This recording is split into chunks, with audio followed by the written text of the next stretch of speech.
Hey, it's Freddie Snakeskin from KROQ, the rock of the 80s. And when I'm out walking my poodle, you'll find me listening to Holly and Dave on the What Difference Does It Make podcast.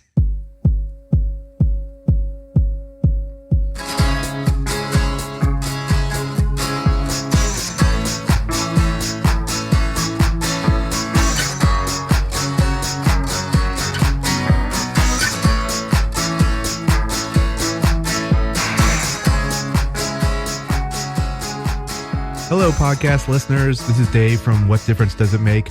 This week, we look at the songs KROQ played in 1982. We're starting it off at number 79 and counting it down, going all the way to the top eventually. So thanks for tuning in, and let's get started now with Holly and Dave on What Difference Does It Make? Okay, now we're turning to Nick Lowe. Yeah, Burnin'. Do you remember this one? I did not remember this song. Did you? Yeah, I had to pull it up again, but I do remember it. And this was '82, so rockabilly was huge. Yeah. And this is what Nick Lowe did. Along with Dave Edmunds, they had Rockpile, and this was a solo effort from Nick, and it's a fun song. I love the stuff he did way back in the early '80s. It's really fun. Yeah. Do you think is it common knowledge that he wrote "What's So Funny About Peace, Love, and Understanding"? Probably. Or I don't know. Maybe. Right. I mean, I know that. Maybe not so much common knowledge. I don't know because I love Elvis Costello. Yeah, I love the song. It's one of my favorite songs. I guess that's kind of cliche. But I was just wondering about that. He's had his hands on a lot of pop songs. Yeah. He produced a lot of great stuff and wrote a lot of great songs. I don't know if this story is true, but it's. Are you gonna spread rumors? Yeah, no. I mean, it's kind of a crazy story that I heard. He had a song that was on the Bodyguard soundtrack, unbeknownst to him. So he opens up the mail one day, and he receives a check for $1 million for being on that song, being on that album. I would like to know if this is true. I'm sure it must be. I can look up hold on. Okay, the song was, it was, what's so funny was for the Bodyguard, it was Curtis Stigers that recorded it. And maybe that's true because, yes. So 1992, it was covered by Curtis Stigers for the Bodyguard. The film soundtrack went on to sell 44 million copies worldwide, landing Lowe a rather large royalty check. That's great to hear. I mean, come on. Yeah. So it wasn't just any song. It was What's So Funny, which is, what's so funny about. Yes. Peace, love, and understanding. But yeah, so it is all about, songwriting is a tough gig, but once in a while you hit a jackpot. You reap the benefits. Once in a while. Yeah. Well, you should always reap the benefits of if your song is well received and. Oh, right. Well, that's the key. It's got to be well received. Yes. Listen to. Yes. Yeah. All right. So after Nick Lowe, what's next? After Nick comes the B-52s. Loveland from Mesopotamia. Yeah. So an EP sung by Cindy Wilson of the B-52s, who I love. Not the greatest song from them. However, do you know who produced that song? No, I don't know if he produced the whole album, but it was produced by David Byrne. Oh, that doesn't surprise me. Yeah. Prolific. Yes. B-52 is another band that's still kicking. Yeah. Plays around, every summer they come around. I hope they still do. They're fun. I do too. They did last year. I know they played a number of times in L.A. Yeah, I didn't see them. Well, neither did I, but it's still a good time. I mean, everyone likes a good time. Everyone likes to dance, and I think the B-52s kind of exemplify that. Did you just say everyone loves to dance? Sure, just secretly, maybe. Okay, everybody but you. Yeah. I'm in the corner. That's me in the corner. Dancing? That's me. Bobbing your head? No, I'm losing my religion in the corner. It's me in the corner. That's me in the corner. Yeah. Yeah, I'm not big on dance, but I do like dance music. Yeah. Or, or just fun dance, like B-52s type. I don't like remixes. Remixes of songs that shouldn't have been dancey to begin with. Yeah. But actually, I'm just a fan of good records, so. I know. I think that's it. I don't necessarily need to dance because, I'll be thrown off the dance floor.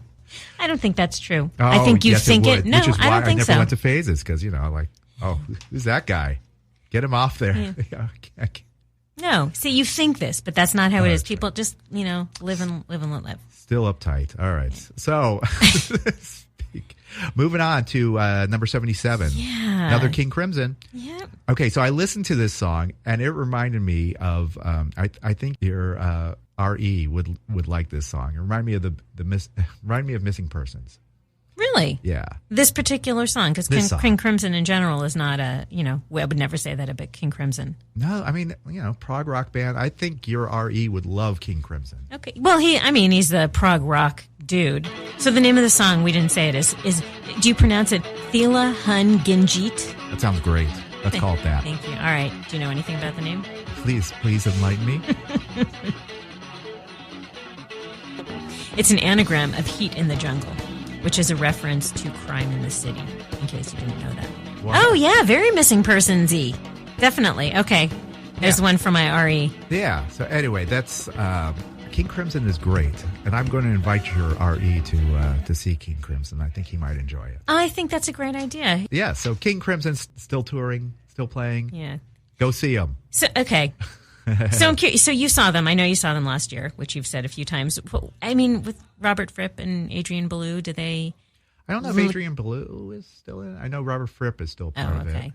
I'll have to. I'm sure it's an ever-evolving lineup. But there are 3 drummers right in the front. Yeah. All right. Maybe he'd go just for that. Yeah. All right. Good stuff. Moving on up. Moving on up to that. Stop it, Dave. What does it say? Moving on up to that penthouse in the sky? Oh, yeah. Okay. Yeah, that's what the Jeffersons were doing. Yeah. All right. Taking it to the streets. Number 76. I don't know what we're doing here. Adam and the Ants from Prince Charming. Yes. We've talked about this song before. Well, he is Prince Charming. Yeah. Prince Charming. Prince Charming. Yeah. 76. Is this still on the charts? This is definitely on the chart. It is at number 67. Yeah. I'm surprised it's even that far down. It is a good song, but not the most memorable of Adam and the Ants. When you think, if you had to name 3 Adam and the Ants songs, I don't know if Prince Charming would be one of those. No, probably not, but it might be in the top 5 or 10. Okay, well, there you go. So that's why it's at number 76. Yeah. And we talked about the video before, right? The Cinderella theme. Yes. Yeah. He gets a visit from her fairy godmother so he can attend a royal ball. Definitely check out the video. It's just so much fun. And he does that Prince Charming dance. Yeah. That I would have done on the dance floor and just get off the floor. Don't do that.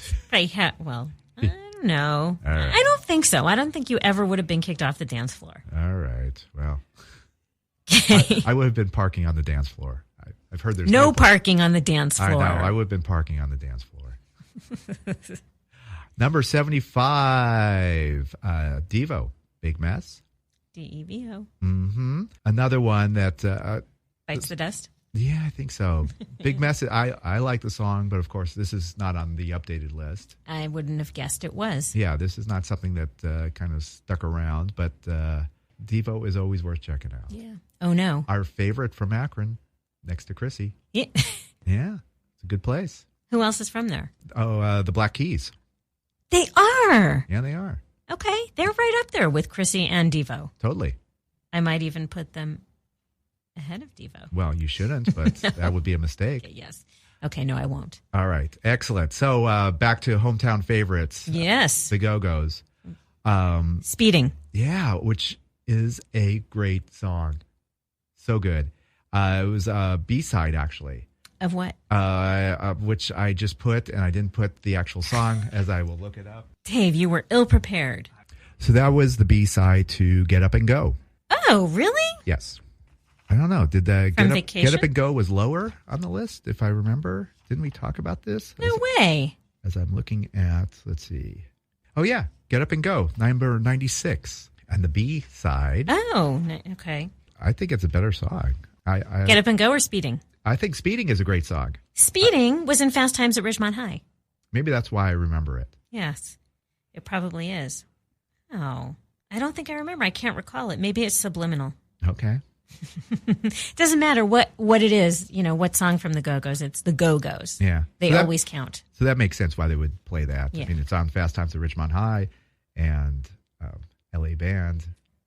Yeah. But I love that is on there. But of course, it's another song that time has forgotten and is not on an updated list. Get Up and Go wasn't on the list either. So I'm so disappointed.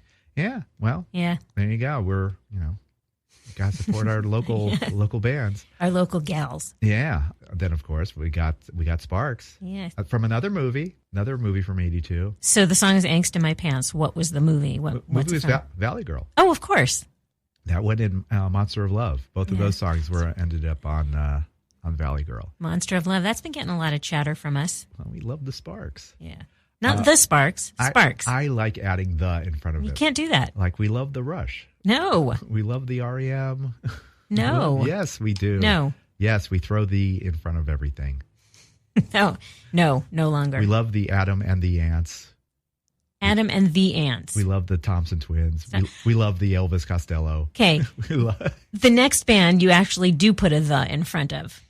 Number 72. Which is? The Police. No, you just call them Police. Actually, you know what's crazy is Pretenders are just Pretenders. It's not the Pretenders. No.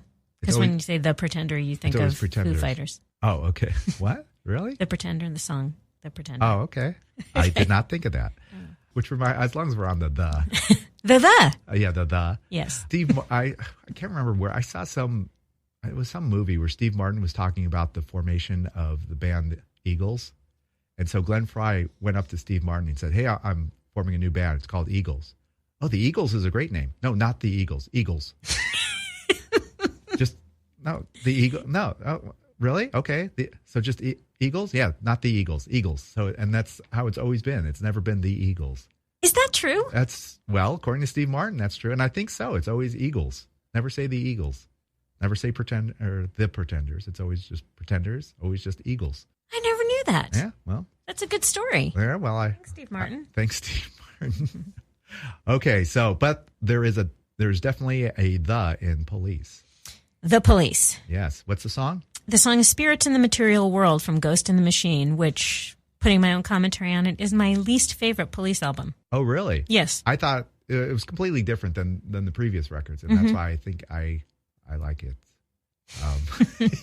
You're entitled. I like their kind of their pivot at this time. Like I was getting, I think the one before. What was the one before it? Was it Zenyatta Mandata? Which was all right. Was it Zenyatta Mandata?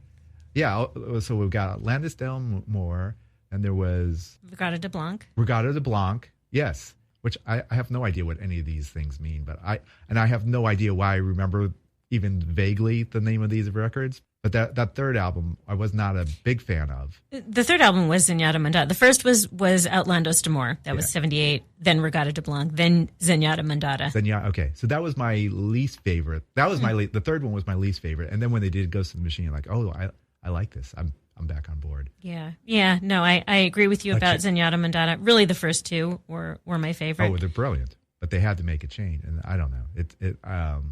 I like kind of the direction they were going in, and that's why I kind of like Spirits of the Material World. Well, there were hit. I mean, obviously the public did receive this well. Every Little Thing She Does Is Magic too.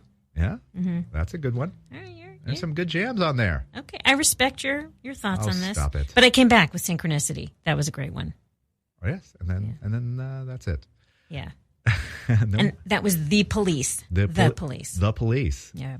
Number 65 now on the updated list. Oh. Yeah. So 72 is where they were back in 1982, which brings us to 71.